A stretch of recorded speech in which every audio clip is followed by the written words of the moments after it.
Je vais présenter les deux outils dont parlait Eric. Mais bon, c'est multidisciplinaire parce qu'il y a les approches, la technique, il y a les données, notre validation. Donc vous allez avoir un peu de tous ces éléments-là dans ma présentation. Je ne peux pas tout montrer, mais bon, pendant les questions, vous pouvez élaborer dessus et je vous détaillerai. Du coup, nous, on parle des outils AgriCarboneo et SAF CO2. Je vais commencer par la motivation de le développer. Alors on sait qu'en fait, on a une transition vers l'agriculture agroécologique et cette transition passe par des changements des pratiques, comme changement de 2 à 3 cultures par année à stockage du carbone, les rotations qui vont changer et l'implémentation de cultures intermédiaires, élément que Eric a bien développé. Alors, du coup, en plus de ça, en fait, c'est accompagné par des initiatives internationales et nationales, comme le label bas carbone. Donc, Eric parlait du label bas carbone, qu'en fait, l'outil qu'on a n'est pas éligible. Mais on va voir maintenant qu'on a ajouté un élément qui le rend éligible. Et de deux, le label bas carbone évolue vers le fait d'ajouter les données de détection. Donc, il y a des outils qui étaient éligibles, ne le seront plus parce qu'il n'y a pas l'élément de détection qui est intégré dans notre approche. Oui. Pardon, enfin, il y a des rabais, mais en fait, le calcul se fait de façon assez empirique, on dirait, où il y a des règles à appliquer. Et bien sûr, il y a l'émergence du marché volontaire avec le offsetting et le insetting qui se développent. Et donc, du coup, on sait bien que sur le stockage de carbone dans les forêts, il y avait des polémiques. Et donc, il faut bien développer des outils où on réduit ce type d'erreurs lorsqu'on évolue le bilan carbone. Du coup, le cadre pour ce type d'outils ou de ce type d'action, c'est le MRV, Monitoring, Reporting, Verification. C'est basé sur un papier de 2020 où, en fait, ça expose un peu l'approche de comment une entreprise pourrait ou une entité pourrait définir les quantités de carbone stockées dans le sol, dans le domaine agricole. Bien sûr, il a le monitoring donc suivi à des échelles spatiales et temporelles variées. Il a le reporting sur l'évolution. Et bien sûr, en fait, après la vérification, il faut des mesures. Et ce qui est important, c'est qu'en fait, dans ce type d'approche, il faut quand même avoir des systèmes d'observation, pas seulement terrain, parce qu'on ne peut pas couvrir tout, partout, tout le temps. Et il faut la détection, donc ça, on est sûr. Et on sait qu'elle peut intervenir à tous les niveaux par rapport à cette approche. Et le deuxième point, on a besoin de systèmes experts. Des algorithmes évolués, machine learning ou de modélisation, modélisation physique. Et en fait, c'est ce cadre qui a en fait motivé le développement de AgriCarboneo. Il ne faut pas oublier qu'on parle ici aussi d'échelles spatiales et temporelles variées. Donc on a besoin d'échelles intraparcellaires. Et l'intraparcellaire, il va falloir quand même développer des outils performants. Donc nous, notre outil, lorsqu'on parle de AgriCarboneo, ça inclut quoi? Ça inclut des méthodes d'assimilation qu'on appelait basalte. C'est une méthode bayésienne qui permet d'optimiser l'inversion à l'échelle de 10 mètres sur des échelles de 100 par 100 km. Donc on parle d'une tuile entière Sentinel-2 à 10 mètres de résolution. Et cette optimisation va se faire sur le modèle SAF CO2 qui a été redéveloppé en Python avec de nouvelles optimisations et de nouvelles formulations pour s'intégrer dans la chaîne.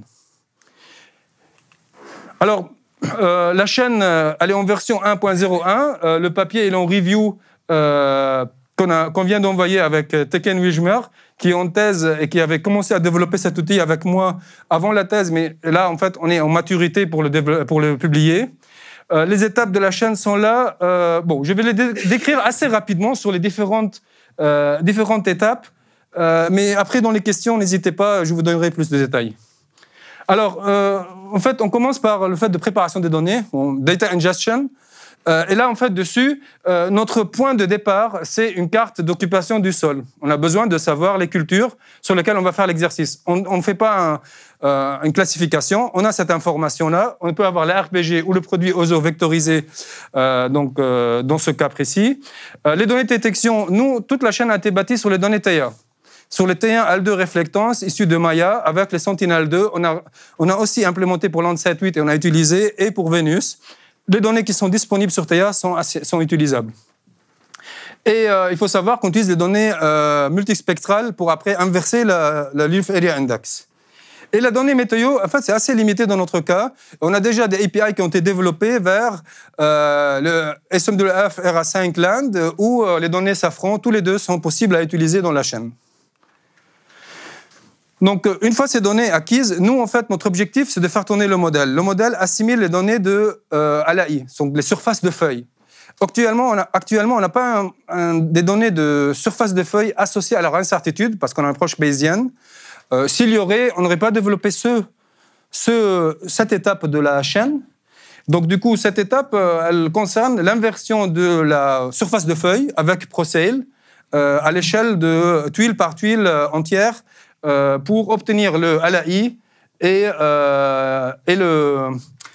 les incertitudes. Alors, on utilise notre propre façon d'inverser avec cette méthode Basalt. On va générer une local table, générer nos priors et évaluer les performances avec de chacune des inversions et choisir les meilleures inversions pour l'exercice. L'étape d'après, donc du coup, notre objectif avant, c'était d'avoir ces Liferia. Donc, ils vont rentrer dans le système du modèle. Une fois on les a, ces indices de surface de feuilles. Et dans l'étape d'avant, on les a fait de façon spatiale, par carte. Là, on va le faire sur le modèle de façon temporelle, sur l'ensemble du cycle. Le cycle peut contenir 2 ou 3, l'ensemble de la période qui peut contenir 2 ou 3 cycles. On peut faire, par exemple, blé, interculture, maïs, on les met. Et en fait, on va assimiler cette information dans le modèle avec une méthode bayésienne. Alors, le modèle, il fait le calcul de bilan d'eau et de bilan de carbone. Il est forcé par cette information-là. On prévoit de faire des forçages plus avancés sur des données de Sentinel-1, d'humidité de sol ou autre type d'informations. Aussi des données planètes plus haute résolution. On a des projets sur ça. Et du coup, en fait, une fois on a ça, une des sorties intéressantes, c'est la... alors là, j'écris photosynthèse, c'est la Net Ecosystem Exchange, en fait. Alors du coup, cette information-là, elle est là. Et là, c'est la biomasse. Donc, oublions un peu ça. Ça, c'est en fait l'échange net entre le crop et l'atmosphère de carbone. Alors, nous, on met en positif ici. Il faut comprendre qu'en fait, ici, on est en stock. Donc, ça dépend du référentiel. Et ce que vous voyez en orange, c'est en fait les mesures sur le site d'études qu'on a à l'OSR. Donc, gros big up à nos collègues de CESBio qui travaillent depuis plus de 10 ans dessus. C'est une mine d'or pour tous les exercices qui sont effectués. Et la biomasse en bas. Alors, plus intéressant, récemment, donc ça c'est très récent, c'est ce que disait Eric, on a commencé à calculer le Total Ecosystem Carbon Stock. Donc du coup, on prend la végétation, on prend le sol, on veut regarder combien il y a de carbone et son changement à travers le temps. Assez simple, hein. Sauf que pour faire ça, il faut avoir un stock de carbone. Donc on a rajouté ça dans le modèle. OK ? Donc du coup, alors on voit cette courbe, qu'est-ce qui se passe ? En fait, il y a du lisier ici, ça augmente le carbone de tout le système, parce qu'on a amené de l'extérieur du carbone. Et après, ce qui se passe, en fait, on voit que ça diminue. Ça diminue parce que le sol respire. Alors, le sol va respirer même s'il y a de la végétation. Mais le sol respire. Alors oui, la respiration du sol dépendra de l'humidité. On est d'accord sur ça. Donc, il y a des améliorations encore à prévoir. Elle est utilisée, l'humidité, mais il y a des améliorations. Elle respire. Après, en fait, ce qui se passe, la végétation commence à grandir. Et en fait, elle va créer de la biomasse, du carbone. Donc, on a cette augmentation. Et à la récolte, en fait, il y a une partie qui est extirpée du système, que ce soit les graines avec les pailles ou bien les graines seulement. Et donc, du coup, dans ce cas précis, c'est graines et pailles. Et en fait, ça descend. Bien sûr, tout ce qui est dans la zone racinaire reste dans le sol, donc il y a un plus. Et le sol recontinue à respirer. Donc, la dernière étape de la chaîne, c'est lorsqu'on va en fait faire les cartes. Il faut savoir que comme on fait du calcul parallèle de partout, la construction de parts est elle-même parallélisée et un processus qui demande aussi des ressources. Et donc, du coup, là, on voit en fait le bilan de le Net Ecosystem Exchange, donc ce que vous voyez tout à l'heure sur la courbe, mais en forme de carte. Mais ce qui est intéressant aussi, c'est qu'on sort la variable avec son incertitude. Et ce qui est intéressant, c'est qu'on voit la variabilité intraparcellaire. Et ça, c'est important. Parce que c'est quoi la peine de développer une chaîne à 10 mètres de résolution, intraparcellaire, soit pas des parcelles, si en fait on ne voit pas la variabilité à l'intérieur. Donc, ça vous connaissez dans la plupart le cas, vous êtes proche du terrain. Mais parfois, en fait, à des niveaux plus hauts, il faut quand même le démontrer. Alors, la validation sur des données de flux, maintenant, en fait, la différence, c'est que c'est les sorties de la chaîne directe avec des années plus récentes, comme vous voyez ici. On a quelques soucis sur l'année 2019. La validation de biomasse, c'est toujours sur les sites de validation, mais là, on a beaucoup de points ici, vous voyez bien. Et l'incertitude du modèle, elle est exprimée dans l'enveloppe. Et on voit bien qu'en fait, on est dans les marges. Mais on a parfois des observations qui sont là, parce que en fait, on n'a pas réussi à l'expliquer ni en observation ni en modèle. Mais c'est très probable, 5 minutes, c'est très probable que en fait, cette observation n'est pas idéale. Alors ça, c'est la biomasse comparée entre le modèle et le terrain. Et ça, c'est à l'échelle vraiment de beaucoup de points désus. Donc, Jean-François a contribué à ce type d'acquisition pour les données. Les partenaires de Terrenovia, Arvalis ont déjà travaillé sur ce type de données, aidé dessus. Et donc, du coup, on voit qu'en fait, ça marche super bien, sauf sur les très hautes valeurs ici, sur FROAD. Ça, c'est très récent, c'est des comparaisons de moissonneuses-batteuses on parle ici des données vraiment issues du GPS, du système de la moissonneuse-batteuse. C'est très rare de les trouver dans ce type d'exercice. 100 par 100 km, on extire des données sur 10 mètres. Donc, on voit les structures, mais en termes de niveau, on pense qu'il y a des travaux à faire des deux côtés. Donc, c'est encore à faire. Mais en même temps, on les présente, on pense avoir des structures qui sont bien. Lors du projet NIVA, on a demandé de faire un exercice vraiment application directe. Lorsque j'ai parlé de données RA5, en fait, ça se download automatiquement. Les données TIA aussi, ça veut dire en fait, on ne le fait pas à la main. Il y a les scripts qui vont avec, les API dans certains cas. Donc ça, c'est un exercice réel où le partenaire nous a donné une carte de land cover de blé. Et nous, on a tourné la chaîne et on a sorti la biomasse. Il n'y a pas de validation, mais c'est un démonstrateur de chaîne de traitement. Ça aussi, on a besoin. Alors ça, je vais zapper parce qu'Eric les a présentés, super, parce que j'ai plus beaucoup de temps. Ce qui est important de retenir, c'est un peu ce qu'a dit Eric ici, et j'ajouterai juste un petit point, c'est que vous voyez que la différence, ça, c'est la différence entre je fais une simulation avec sol nu ou avec d'interculture. Et ce qui est intéressant, c'est de voir que, en fait, OK, il y a des endroits où c'est fort, mais il y a très forte variabilité. Parce que les intercultures, l'agriculture ne s'en occupe pas de la même manière qu'il s'occupe des grandes agricultures. Il ne va pas mettre les mêmes apports. Donc l'hétérogénéité spatiale sera encore plus importante. Et ce travail à des hautes résolutions, ça sera encore plus important.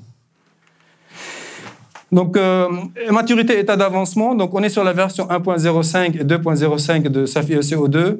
On a amélioré les performances en vue d'une campagne de calcul à l'échelle nationale pour Agricarbon EO.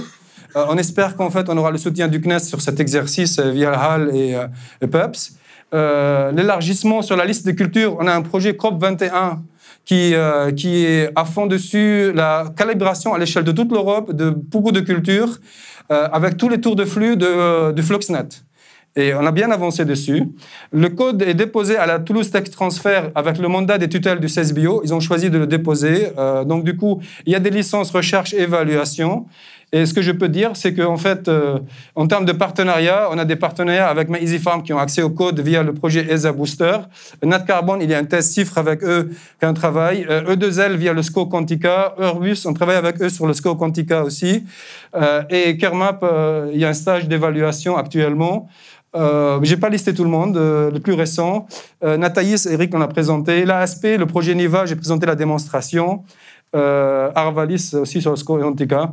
Et plus intéressant, c'est qu'en fait, on a un projet Orcasa, H2020, Marvik. C'est des projets à l'échelle européenne pour définir ce MRV et pour voir si notre outil qu'est-ce qu'il faut améliorer dessus pour qu'elle colle à tous les besoins et les contraintes pour ne pas faire les mêmes erreurs sur le stockage de carbone sur les forêts. Et donc, merci à vous.